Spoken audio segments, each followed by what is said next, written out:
Hello, hello. Hello, Can we hear hello. you today? No technical difficulties to kick off today, very thankfully. And happy Friday, Nick. Happy Friday. Welcome to the B2B Power Hour, everyone. Hi.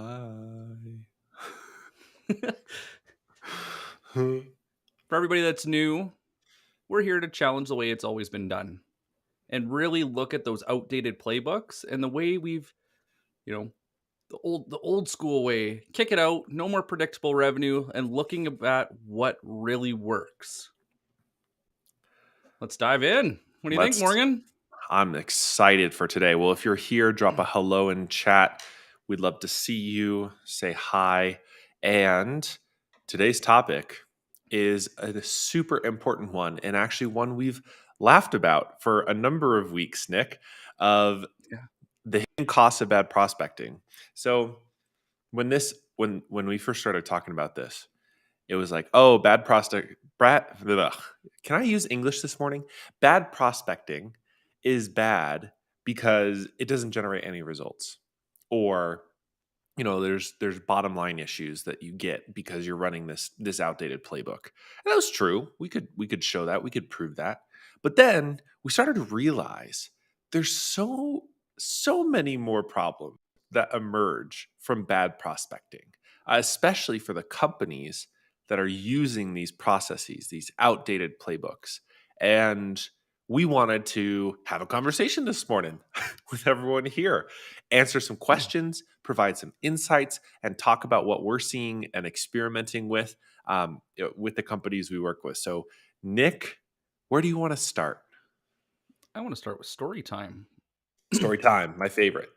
As I'm going through this story, because I think it's important to even just share my experience, is if you have an experience that's similar, throw in the comments. Would love to hear from you guys.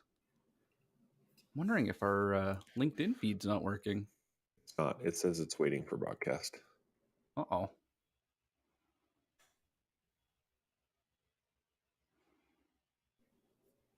What do you think? Should we restart it?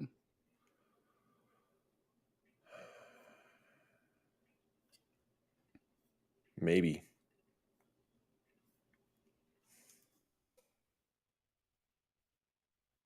Exit it and try it again? I don't know if I can even do that.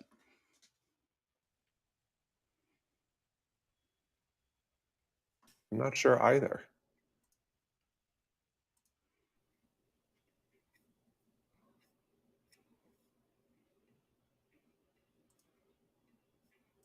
What do we do? Want to keep going, or do you want to go and do it just a quick impromptu one?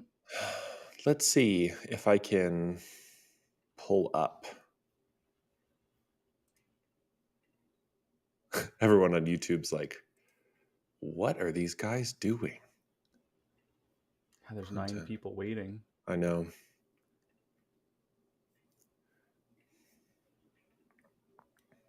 What the hell? I know.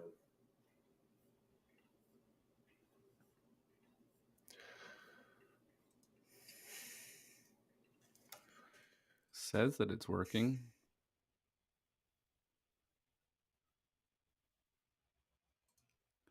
You know what? We have somebody from YouTube now, so we can That's either. me. That's you.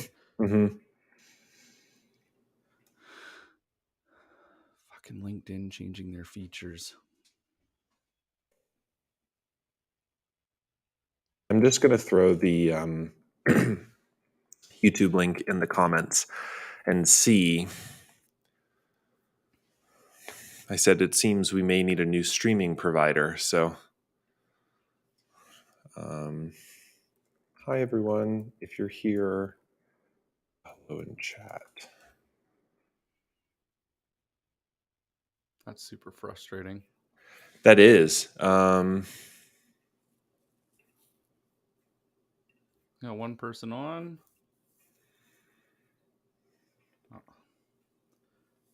Well, maybe it's because of those the latest LinkedIn updates. They were trying to go and change their providers, and then they were cutting out some of the Restream and all the other ones. There we go. There's Ethan. Ethan. That's so bizarre. What? Thanks for being here, Ethan.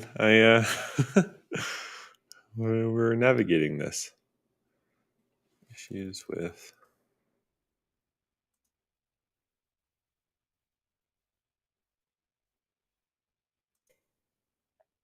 Okay, there we go.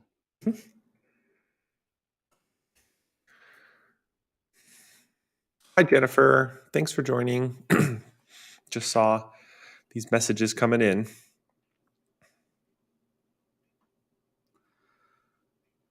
Hmm.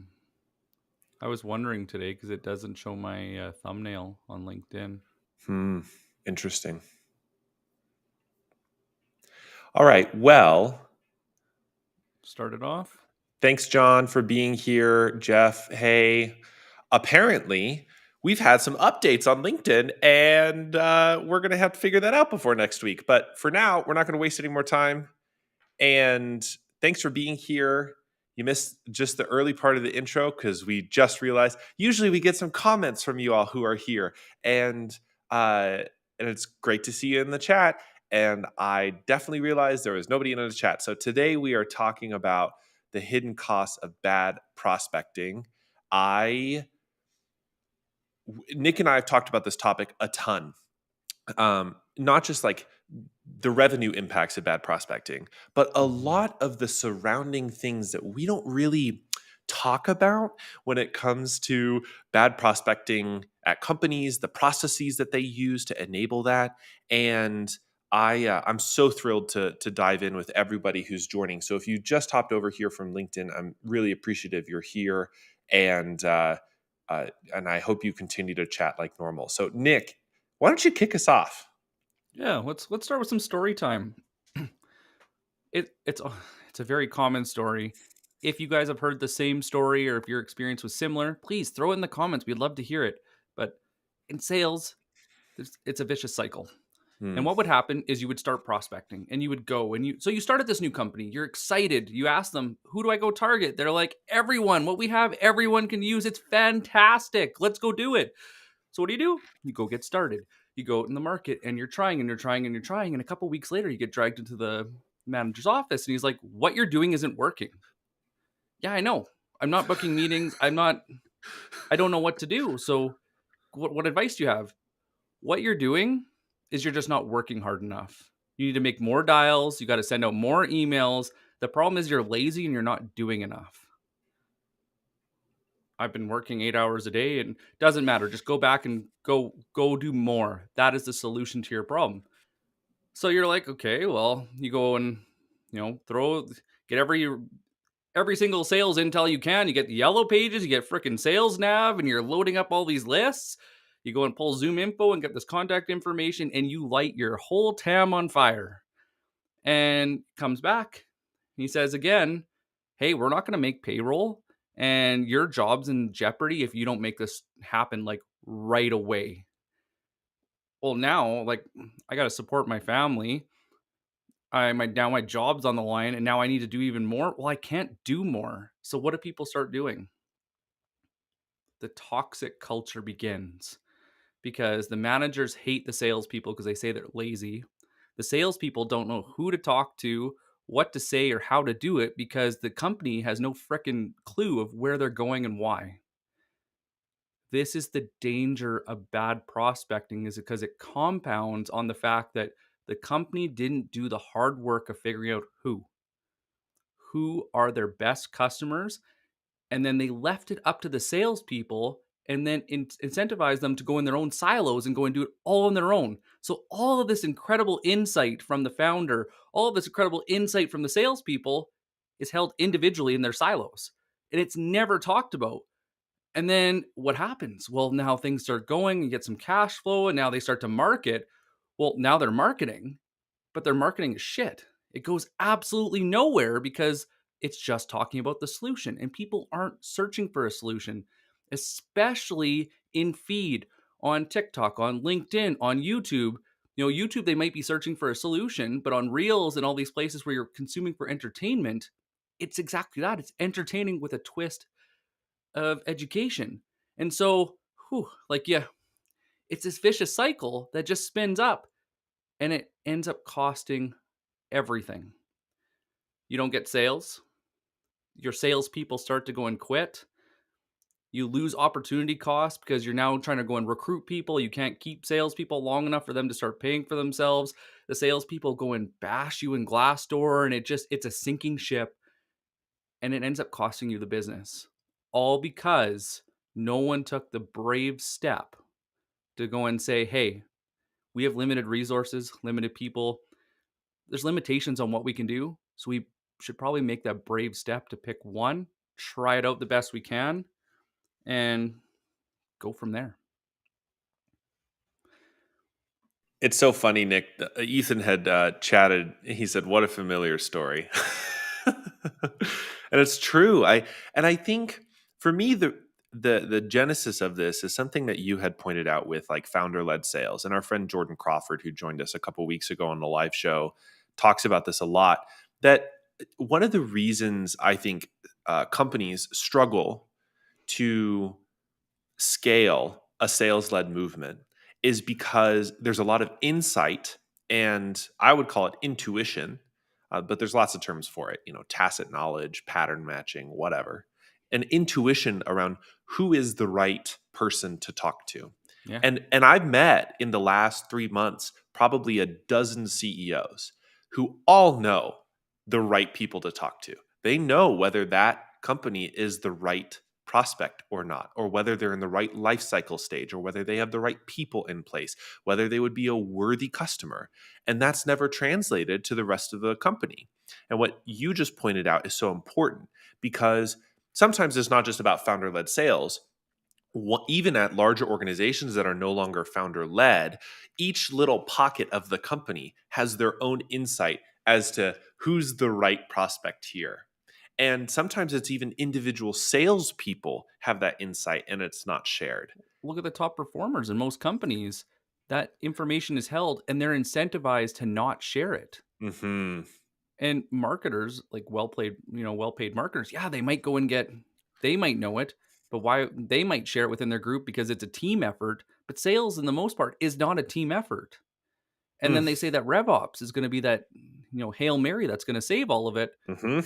But how Hmm. is technology going to come in and fix bad communication Hmm. and bad process? This shared insight is your competitive advantage. And if you're aimlessly testing and trying and like the trial and error, it would, and you do it alone, you go nowhere. Could you imagine, Morgan, if I wouldn't have shared my experiments on LinkedIn with you and vice versa, where we would be today? We'd be Like the so far Saturday field behind. notes wouldn't exist and it would be No. incredibly boring. Hmm. Really, Exactly. nowhere fast. But that's what's happening at most companies because it's like an individual sport and people are just going out on their own. This is what needs to change. And there's costs. Somebody that's not motivated only works, what was it? 2 hours and 23 minutes according to Voucher Cloud. 2 hours and 23 minutes of productive time because they're not motivated, because they have a toxic culture, because they don't feel like they're being recognized or they don't feel like they're moving forward in their career. Mm. Ouch. Hard ouch. And I had posted about this the other day, Nick, and I know this is not, I mean, this can be controversial in some circles, I think, but I just, if a sales manager is telling, so a symptom of this, if a sales manager is telling their sales teams, well, just get in there, just get into that big account, that is indicative that there's a problem. And Mhm. that's because, individual motivation can only get you so far. You can only work so hard. And when companies set up their sales processes right, which we're about to get into, they can empower individual sales teams members with the shared knowledge and insight they need to succeed, and the systems and processes that allow them to do that. That's why when it comes to bad prospecting, it's not just the fact that you may not land deals, or sales teams won't generate the revenue that they are expected to. That's sort of like the first order concern here. There are tons of second order concerns that emerge from that central problem. Do you know what it costs to recruit and onboard a new salesperson? Tell me about this. This is so interesting. I so if you guys have seen this research, I didn't see it until prepping for this show earlier in the week, and it blew my mind. I thought like recruiting, onboarding a salesperson was going to be somewhere between ten and $20,000, kind of Mhm. giving depending on if they were SMB, mid market, enterprise, tech stack, and a few like odds and ends. It was $115,000. They said the average recruitment cost, and this is research from DePaul University. The average recruitment cost is 29,000. Average training cost is 36,000, and average lost sales is 50. Holy shit! That's like what, 100 grand basically? Like $115,000 oof, oof, in that US hurts. money. Yeah. For the Canadians with us today. I know. What was the other one that was pretty interesting too? Yeah, a 32% decline in overall happiness produces a 15% drop in productivity, where Mm. it leads into that 2 hours and 23 minutes. Multitasking has been shown to reduce productivity by 40%, and remote workers get interrupted every 3 minutes. And it usually takes anywhere from 20 to 25 minutes to resume that flow, that really deep work that makes us do really great work. And then the one that really caught me off guard is the Go Remotely did a study and found out that 50% of employees miss 1 to 5 hours of work every week due to stress. Toxic sales culture. You can't be honest with your manager. Your manager's on you because you're not hitting numbers. You have no freaking clue who to talk to. And so what do? You get sick, you burn out, or you leave. That is the costs of bad prospecting, and that's just the start. There's more. Like they were even saying with some of the bigger hires, like enterprise AEs, it can be as high as 240,000 based on research by Career Builder. $240,000 you've cost the company because you couldn't get particular on who you served. Mm. Youch. That's like super hardcore. By the way, hi to everyone who's joining us. Thanks for hopping over into YouTube today. It's great to have you here.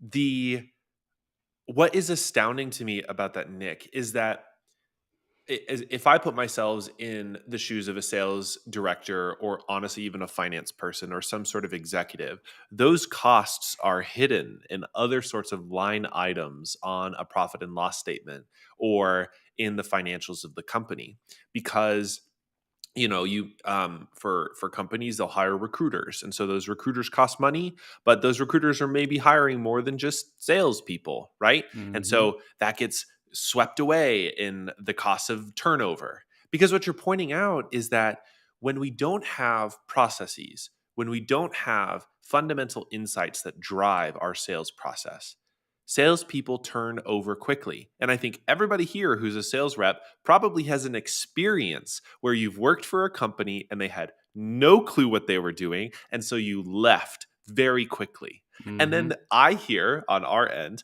these sales managers and directors being like, well, why is our turnover like 12 months or 14 months on average? I'm like, I wonder why. You know what surprises me though that nobody talks about Hmm. is CAC payback. CAC payback. Let's talk about that. Let's define that. So your customer acquisition cost, how much does it cost for you to actually acquire that customer is an investment. And then your payback is how long do they need to stay and pay that monthly bill before you start making money. I've never had a manager or even leadership talk about this with me, the sales efficiency, and they're seeking funding to scale.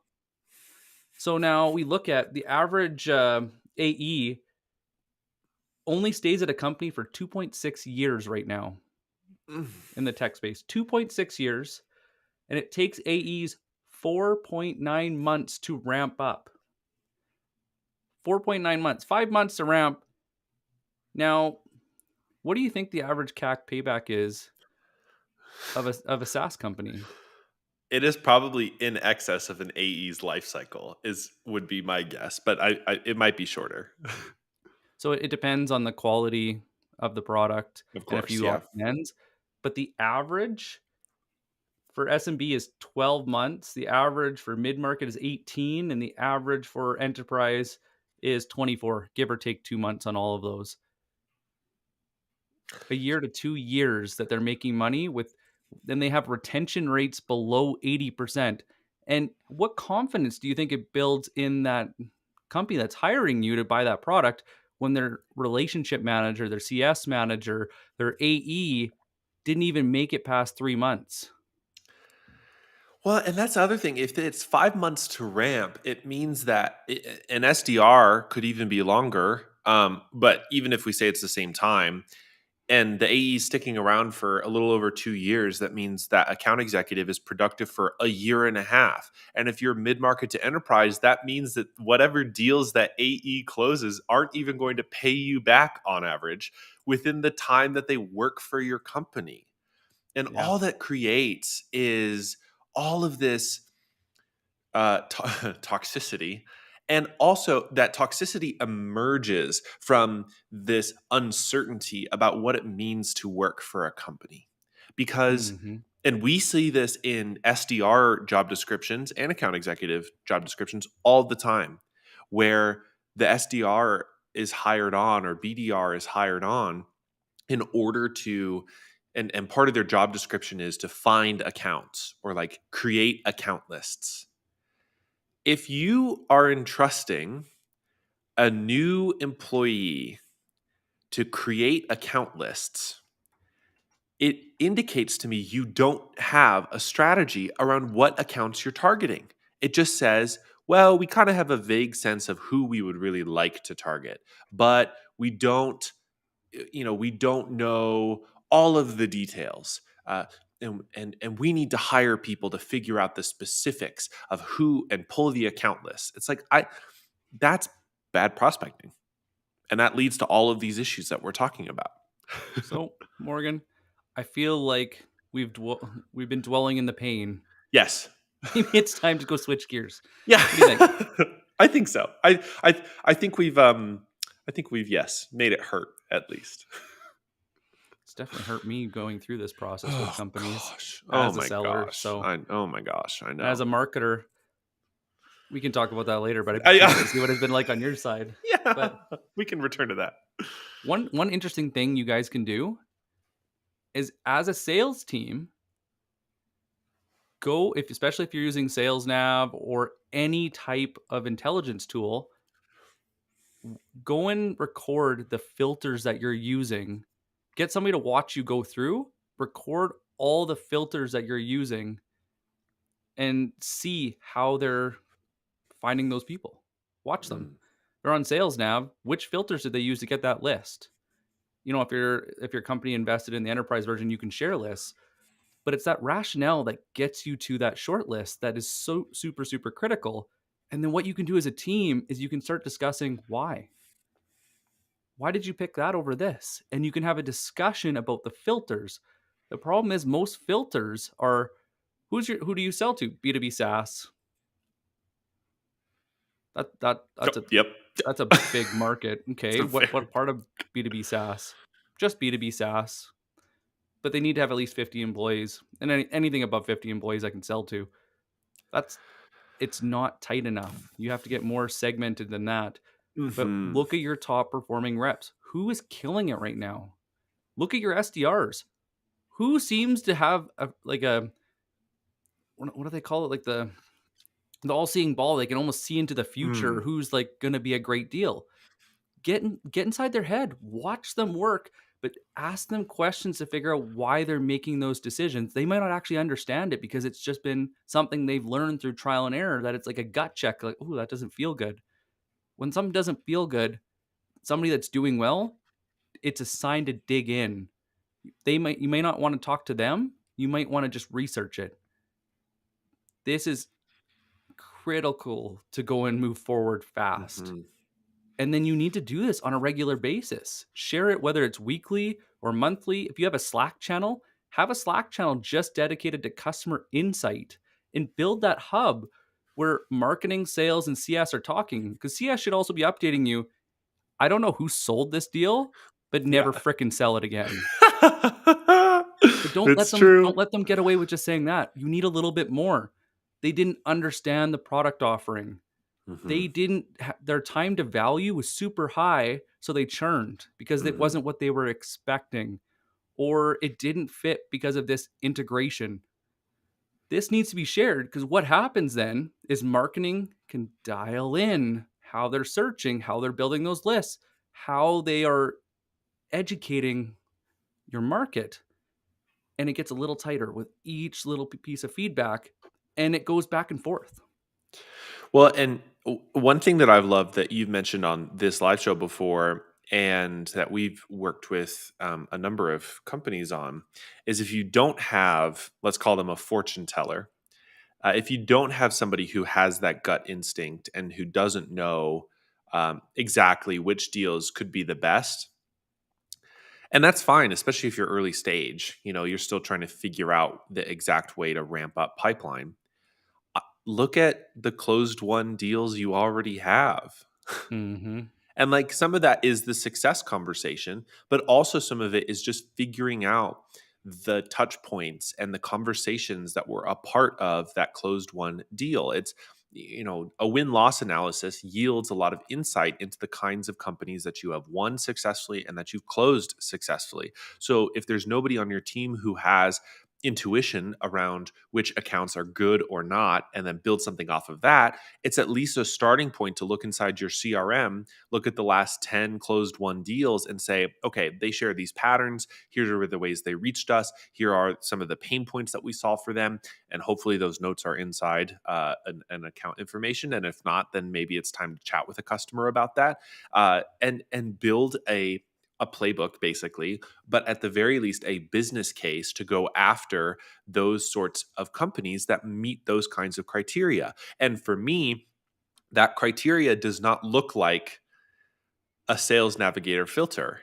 It may start with No. the sales navigator filter. It may start with the fact you go after, 51 to 200 employee companies with, in two different industry categories that are in the United States or in specific states. But that doesn't tell you whether they're experiencing the same pain that these closed one accounts are experiencing. And it doesn't tell you whether they are at the right timing or the right trigger Yes. event that would indicate that they would be open to having a conversation. But I that's think hard. But it's that's a so hard hard. thing. Oh yeah, yeah, yeah. But the technology also works against us because our all our technology is object based. Hmm. You know, is it a person? Are they blue? Where what city are they standing in? Uh That's the huh. extent. It's an object standing in one spot. Nothing we work with is standing in one spot, nor should it ever be. And so the moment that we stopped objectifying our prospects and we start moving to an event-based model, that what the hell changed that we can see, that we can prove, that we can talk about is when we change the whole model. And I was thinking something that would be really fun. And if anybody wants to try this with a company, I will support you and we could do a little experiment. What if you got your reps every Monday to manually prospect 2 to 3 accounts and did a screen share and they recorded how they were prospecting? Even just use Vidyard or Descript. Do a screen share, throw it into the Slack channel. Have a meeting somewhere down later or whenever, or have a manager review it and consolidate that information and make it digestible. Think of how that would change things. And then what you can start watching for is what are the events? What are people that are winning watching for? What happened? Is it, you know, they just hired 17 IT people or 17 engineers to go and build a product? Or they have that out there? Well, what happened? What changed? Was it a funding round? Why is that an opportunity for you? We have to really dive into those pains that are caused by change. Maybe they just lost one salesperson over the last year, but the last, couple weeks, they actually lost 13. Lucky number 13. Yeah. And then you reach out that observation. Hey, I looks like you haven't lost anybody over the past year, but the past month you've lost 13, which is, 70% of your sales force. This is according to social proof, this is what happens. Hmm. interested in learning more. Mm-hmm. It's an observation. They know the pain's there, or maybe they don't, but they can go and find it really quickly. People will have that conversation. If you go, hey, Morgan, you're a guy, you live in Colorado, and you do this live show in your kitchen. You're a perfect fit for my product. We do this and this and this and this, and we're so freaking amazing. You wouldn't believe how amazing we are. Here's my meeting link. Book with me. That's It's just objectifying. it's just so, and I actually got a message like that the other day. If you follow us out on TikTok, it'll be out there, I don't know, within the next couple of days, where off of this event, basically they use this category filter, is what I presume, pulled up a bunch of marketing people, of which I am a part of, and then they started basically sending, if not automating, messages out asking me whether I needed AI and machine learning to optimize my Google ad spend. I don't A very quick piece of research given public information. You could look at the domains that I'm associated with and you would see we don't spend any money on Google Ads. So what happens, and I just want to tie this I back. remember that message now. I was like, have we talked about this? Yeah. I What happens, the reason this is important, and I really want to tie this into the problems we were talking about, is that if, as an individual sales professional, if you're tasked with just getting more deals, right?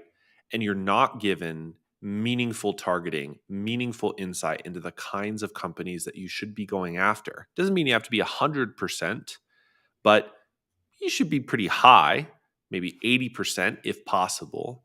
But most companies aren't even at 20%. They don't know. So when you're an individual sales professional, it gets so frustrating to send out LinkedIn DMs, cold emails, run cold calls to just this massive account list because it fits the object based criteria instead of actually understanding the kinds of customers that might buy from you. And that leads you to what? Low connection rates, low response rates. There's a lot of people who are unhappy that you reached out to them. And then that feeds this toxic sales culture and this unhappiness in a job and frustration at the managers, because then at least at some companies, they turn around and just say, well, I don't know, just get in there, or like try something new, or like try a new approach. And that's not helpful advice when you don't have a basic plan based on insights about the kinds of customers you need to sell to. One thing that has been very interesting that I've been tracking lately is red flags. Mm, so Anybody in the chat, what is one red flag that somebody's a bad fit? And if you say money, it's not money. you missed the boat. Yeah. Think of if you could pick two or three of the top red flags and two or three of the best filters. How do you build your personas? And maybe we can workshop this a little bit in the comments, and you can go and compare and contrast with everybody that's here. Mm-hmm. But yeah, it's Uh-huh. definitely a red flag if they're sleeping on the job. Yep. And when we start finding these red flags and we start finding these filters, that's what allows us to find those pains at scale. Mm. And this is, what was it? There's something like the average sales rep spends just over 4 hours a week researching customers. Mm. Mm-hmm. But how are you making that an investment if there's no direction? Mm. Impulsivity is a great red flag, Jeff. It's a very good one. I think, John, we can't solve their pains it's a good thing to know, but it's also like, if I gave you 10 different accounts who you could solve their pains, why would you, disqualify some of them? Like, what are some red flags of potentially qualified accounts that you would say, And no way, I'm not working with them? the thing with we can't solve their pain, a lot of that is internalized. Mm-hmm. And so you have to actually talk to people to find that out within reason. We're talking about here red flags that are external. If I Mm-hmm. lined up 100 people, could you walk down that list and duck goose and find those prospects that you should be sitting down to do qualification discovery with? If you can't, your prospecting is in dire need of an Mm-hmm. upgrade. Yvonne, they don't have a CRM in place. That's a good red flag. That'd be a problem to work with a company like that. There's a lot of people that don't use CRM and they just use Google Sheets and Excel Hmm. still a Hmm. lot. And depending upon what you sell, that is a big old red flag. Andrea has sometimes an overexcited champion isn't a good sign. That's Yeah. so true. That's very Yeah. interesting. You pitch something and they don't question you or validate and they're just rushing you to get you in the door. Sometimes they just like to talk, but people Hmm. don't trust them because they're always on the next thing. They're, oh God, what is he on this week? Or oh, what is she excited about now? It gets into that psychology of who's trusted within the organization. So Hmm. that's a personal filter. What about company filters, account filters? What are something that you look for in an account? Do they have a certain tech stack? Hmm. Are they at a certain funding round? Easy ones are like headquarters and industry, Hmm. headcount growth, Hmm. both positive and negative. Department headcount growth, department size. Let's get a little, keep getting specific. If you're on LinkedIn, maybe you want to go and look at who the hell actually posts on LinkedIn the past 30 days. That could be a good one. Who changed jobs or who has a certain job on the payroll? Hmm. Because it's a sign that maybe that they're moving to a new level that, okay, they're taking this seriously. Oh, yeah, they actually, they have this certain role. Now they're focusing on that.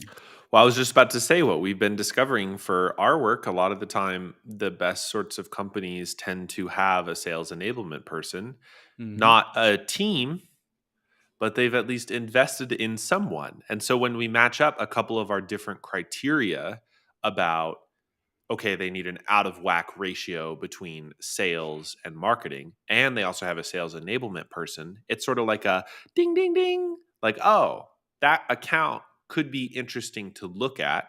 And then we can further qualify based on triggers and insights and events that are more interior or more rely on discussions, even though our external filters are a little more serious and severe than just an industry filter. We're doing that extra layer of excavation to figure out if they're the right fit or not.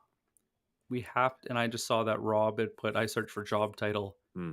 This is a dangerous place to be in because job titles are vague and they mean almost nothing nowadays. And people with this decision making power aren't always VP, CEO, CMO. It depends on their decision making process. And so you actually, if you can, it's always good to look at job descriptions. Hmm.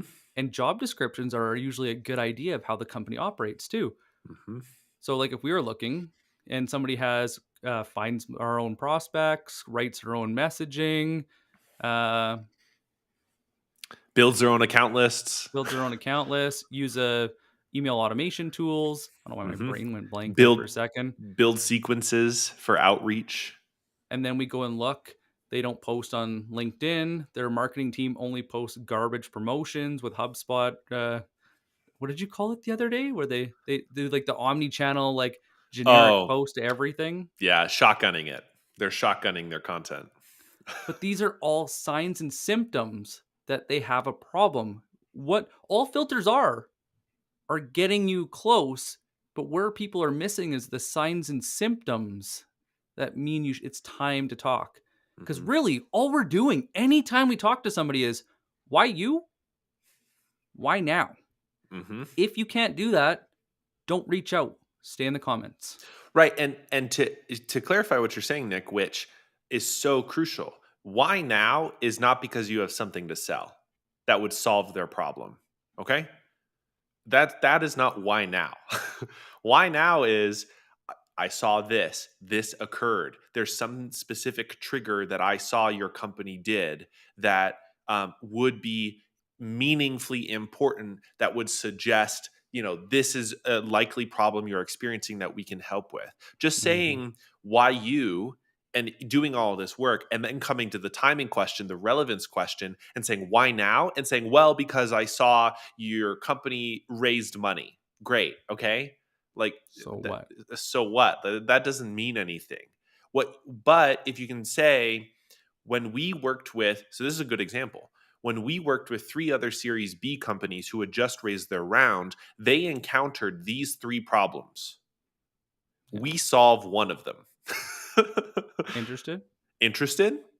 Soft That's a CTA. why now. That's a why now because it's not just it's a problem base. It's here's the social proof. We know this is what tends to happen at this stage of the life cycle, and we have a product that or a solution that helps solve that. So why now is not hey you raise money. Is hey when you raise money this happens. This problem shows up. That's why now. That's the trigger. This is the result. That's why now. And that can be applied to lots of different things. You just hired a new VP of sales. Who cares? Okay. Saw you hired a new VP of sales. What the frickin' do? I don't Yeah. care. What they didn't tell you is they didn't actually put their promotion on LinkedIn for 6 months so they could get shit done. So you guys weren't reaching out to them. So you weren't pitching that. And I see that, Nick, I see that in comments all the time Hmm. from VPs of sales, from VPs of customer service. I'm not going to put my title because I don't want people reaching out to me. That's the level of automation and spam we're dealing with. So when you answer why you, why now, it's not because they have a certain title and they work in a certain industry. It's because you have a guess or an actual fundamental insight that leads to that guess that is informing your outreach. So I've been actually asking a bunch of top performers using SalesNav or other tools, what's the bare minimum amount of filters they use? Hmm. Any guess? And the guys in the comments Ooh, too. What's your guess? How many? I'll tell you that's a that it's more than really. four. I was gonna say probably between like 8 and 12, because even if I just go through, it's like, are they active? Are they in the right function? Are they at the right company level? And then it's like matching up some of the account filters we use with the lead filters we use, Yeah. So you're getting up, but just on the account side. just on the account side. I Sorry. agree with you. Yeah, I, I'm interested. So I also did some people I was talking to some managers and I was asking about some bottom performers too. So when I was reaching out to them, I knew their performance level. So Mm. the bottom performers use less than 5. The top performers use more than 8. Whew. In Eight's. 2019, that number was 5 to 6. Hmm. Since 2019, because people are getting like hammered with all this automation, it's had to go a step higher. And so what I notice is people will, what's the minimum? Mm-hmm. What is the minimum for somebody to be a good fit? Bare minimum. And I know Jordan Crawford calls this his total serviceable market. Mm-hmm. What is the bare minimum? Do they have to have a certain role? They have to have a certain department? Do they have to be a certain funding round? Do they have to a certain amount of headcount that they will see the value in your product? If you sell an HR solution and it's a family run business of 9 people, that may be okay. Mm-hmm. But it depends on where the value is and what the pain is that you're solving. This is why pain, those triggers, that moment where they hit over a certain threshold and they're like, shit, this is now interfering with my ability to get shit done. Yes, exactly. And so 8 to 12 on the account side is what you should be looking at, or at least more than 8. And part of this is really hard with Sales Nav because Sales Nav is object driven. Mm-hmm. And so it takes real insight into your customers to know above that bare minimum, how do you get to why now? The bare minimum is why you. The next level is why now. This is where people are failing. So you're saying I was right? 8 to 12? Wow. I will clarify to everyone.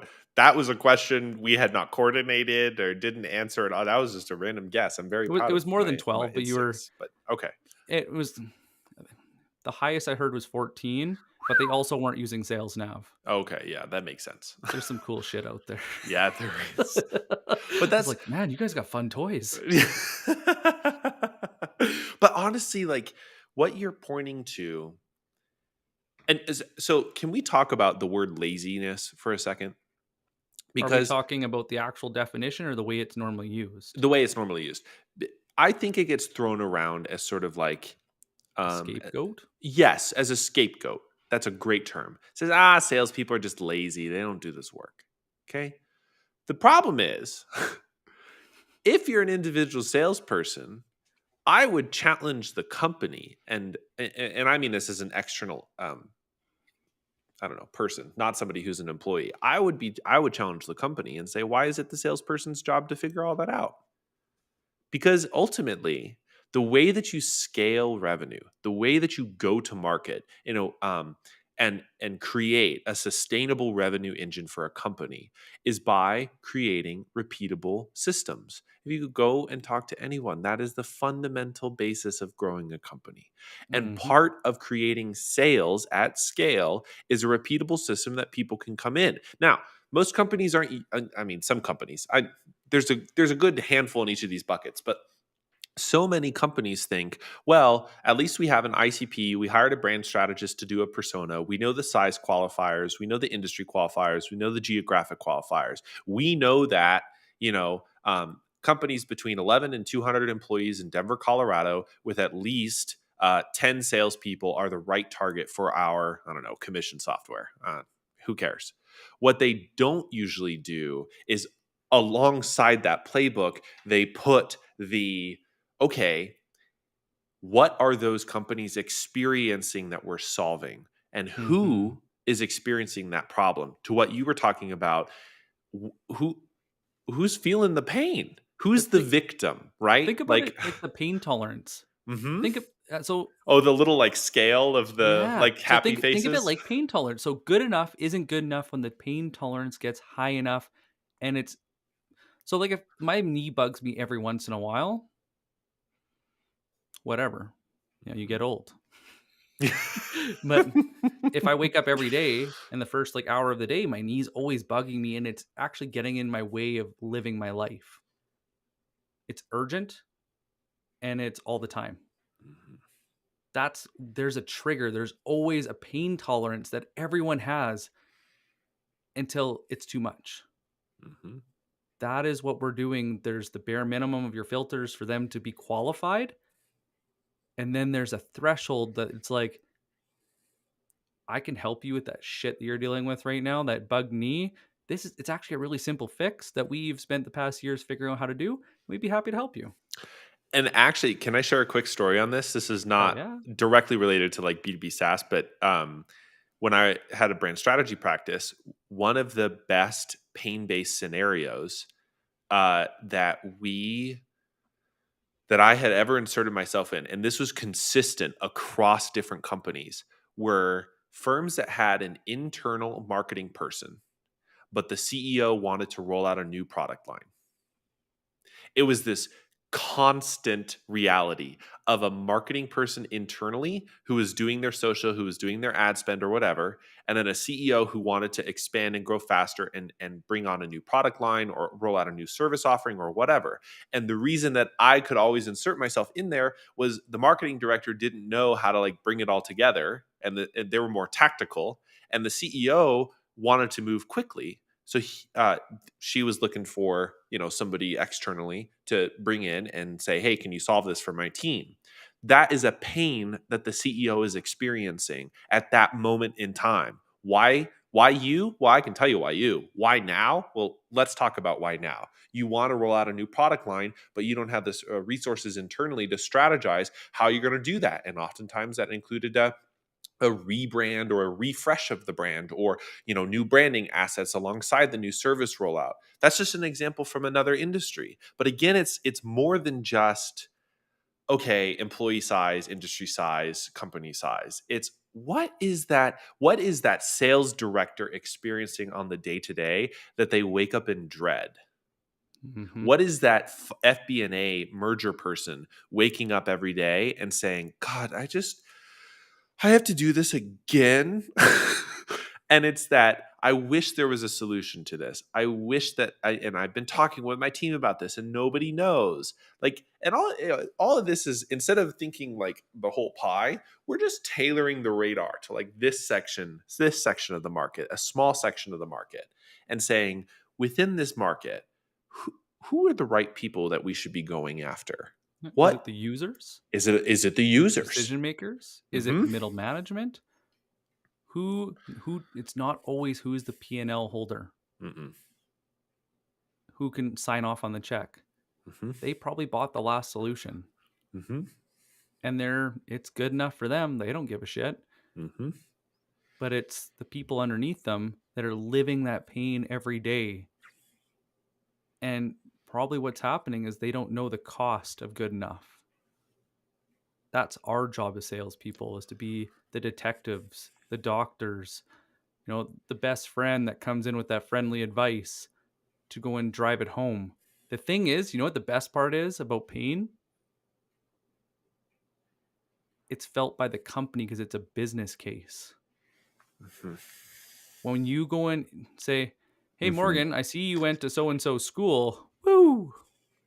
Send them swag. You're like, so? How does that have anything? Like, cool, we can be friends. But if you're trying to go and buy my friendship to go and sell me shit, you failed. Yeah. This is like the old, like, wine and dine sales that lived Calgary when oil and gas was taking off. Like, there was the boardroom princesses that would go in there and they would have like this killer amount of money to go and spend every month. It doesn't work anymore. So we got to dial it in. And it's more than just roles. You have to also look at what are they responsible for?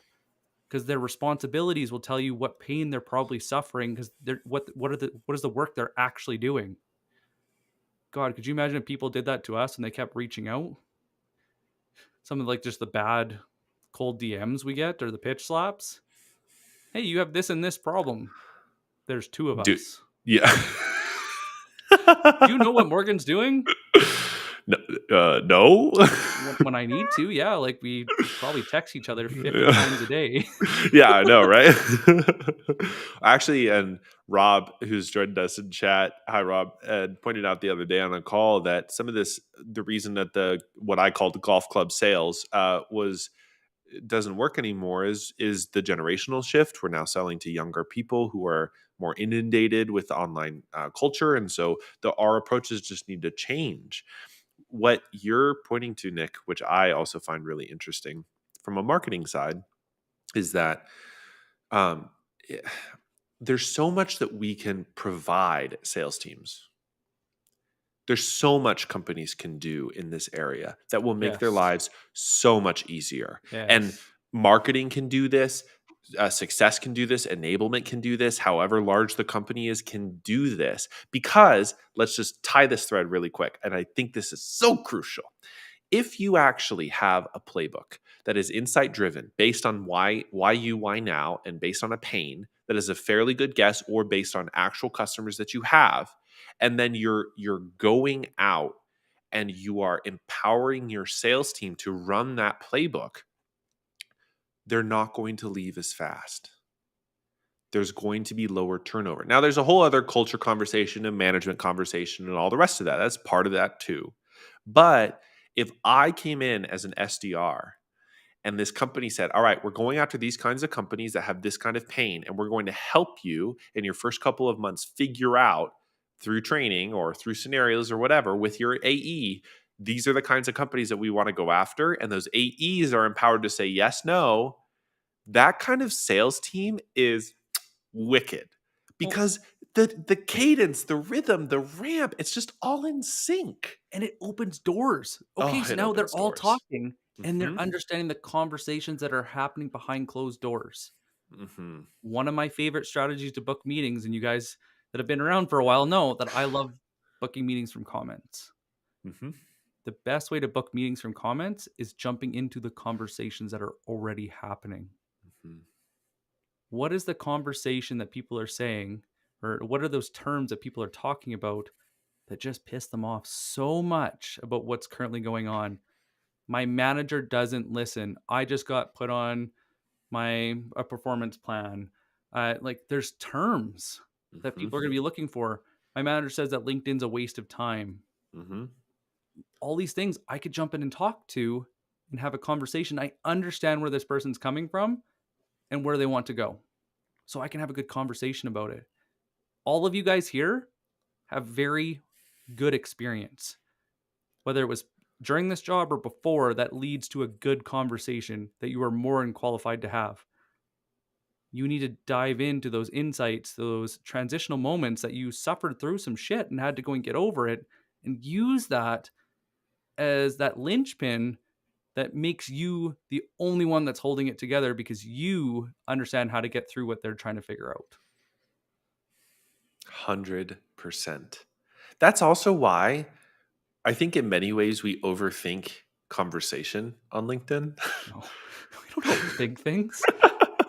but but because so many of us, and I mean us genuinely, myself included, and Nick sometimes as well, we feel pressure to try and like get a meeting off of it or like try and sell them off of it, that we don't know how to have natural conversation and genuinely, Or it just sounds smart. or I just think sound is smart. another Like big one that stops so many people from commenting. Well, I can't say it because it might come back to hurt me. it's like, oh, Huh? what? Have you seen what I comment? Yeah. But honestly, like the point of it is I've said this for months, many moons. The LinkedIn is the world's biggest business party. Like it is a party platform. And if you're at a party with somebody, are you really going to pitch them the first time you meet them? No. You're going to show up and you're going to see that they're friends with somebody else. And it's, in that case in a party it's not like a second degree connection. You know how we have that. No, but like somebody you actually know. You can start a conversation after that. Or they're talking about something with a group of friends, otherwise known as posting content on LinkedIn. And then you sort of jump in the conversation with your own question about it. And then they get to know you. Or, you share something mutual and you start that conversation. This is why when somebody does outreach that says, hey, I saw you went to this school, or hey, I thought you went to whatever. If we actually had that approached in person and somebody did that, we would think they were the weirdest person we've ever met. Like, we'd be like, how do you know that? First of all. And so the little alarm bells go off when we're on LinkedIn because we know that information is publicly available. And so we say, oh, they're going to pitch me. That's the little la la la la la in the back of the head. It's like, ooh, this Run. person, Do, yeah, do, do, do, do, do. run exactly, like the TikTok, and the doing outreach and having like casual conversation with people in the comments, especially, means they get to know you and you get to build trust before you ever talk about a meeting. And funny enough, you posted about this, Nick, the other day. We were working with a SDR or an account executive, and he started commenting and got inquiries for meetings off of it. 16 minutes. 16 minutes. He commented for 15 minutes. Within 16 minutes of starting, he booked his first meeting. I'm like, what the hell? I was like, I like to go and say I'm magic, but that was that That's a was whole other level. that was a whole other level. Yeah. I just noticed what time it is, Morgan. I was Oh, thinking what yes. would be good for us is do a quick little recap Okay. so that everybody can go and take this and run. Okay. So, what is bad prospecting? Bad prospecting isn't an outreach strategy. Bad prospecting it's not about your templates you're using or any of that. Bad prospecting comes to how well you know your customer and your ability. If I stacked 100 people in front of you, your ability to disqualify people and make a short list to do your discovery, to dive in to see if it's a good fit. And so how do we do that? Why you is company-based filters, account-based filters. You're going to want at least 8 minimum. Leverage the people that are kicking ass today and watch to see how they're building those lists. Use those same filters. And if something doesn't make sense or they don't know why, it's a good thing to dive into and figure out because there's insight hidden there. That is your bare minimum for them to be qualified. The next level is why now. Now, these are filters that'll change that you have to figure out that's where the real customer insight comes in is why now? What changed? Well, that pain threshold is too high. They're going to want to change it. They just hired this role. They just did this certain funding round. They have this certain tech stack. There's going to be a few things that are your value drivers that just magically come together that make it why you? Why now? That is how you dial in to have a 90% accuracy on your prospecting. It also shouldn't be held just in here. You should be shared amongst your peers.